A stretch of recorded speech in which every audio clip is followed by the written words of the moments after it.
In the beginning, man's worldview extended little further than his next meal and next mating. Some millions of years later, having domesticated food and fire, built shelters and worked with others, he flourished and had time to ponder. The puzzle of life was born.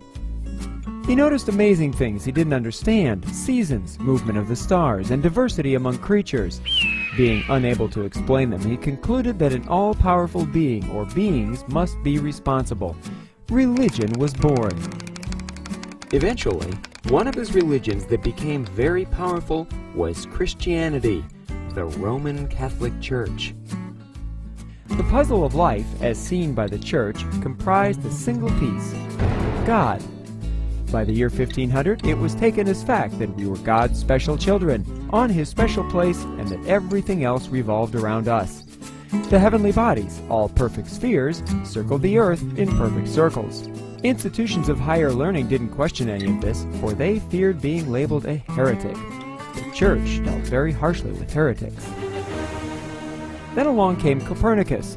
He thought that it would make a lot more sense and the math would be a lot simpler if the Earth orbited the Sun. But the Church would have none of it. After all, the Bible described God stopping the sun for a day. Copernicus, not wanting to be dealt with harshly, backed down. One rogue intellectual, the friar Giordano Bruno, concluded that Copernicus must be right and did not back down. He was unfortunately labeled a heretic and dealt with harshly. In the early 1600s, Galileo came along with his newfound telescope and keen powers of observation. He also noticed that things didn't mesh with the Church's view and now could see the discrepancies clearly.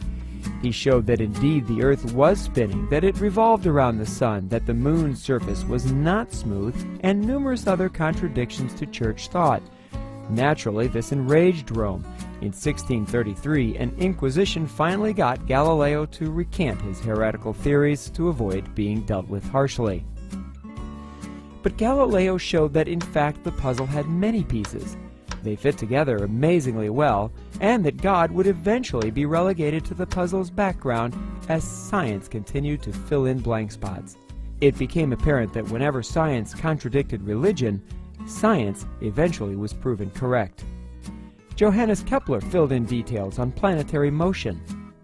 Isaac Newton added many pieces to the puzzle regarding motion, discerning laws that accurately described everything from gravity to orbits. Thankfully for Isaac, born as Galileo died, the Church was proven wrong enough times that science was allowed to advance. In 1859, Charles Darwin revealed his long-researched theory of life's rise in the landmark book Origin of Species. It put many pieces of the puzzle together in a way that made sense to scientists worldwide. The puzzle was looking a lot more like science than superstition.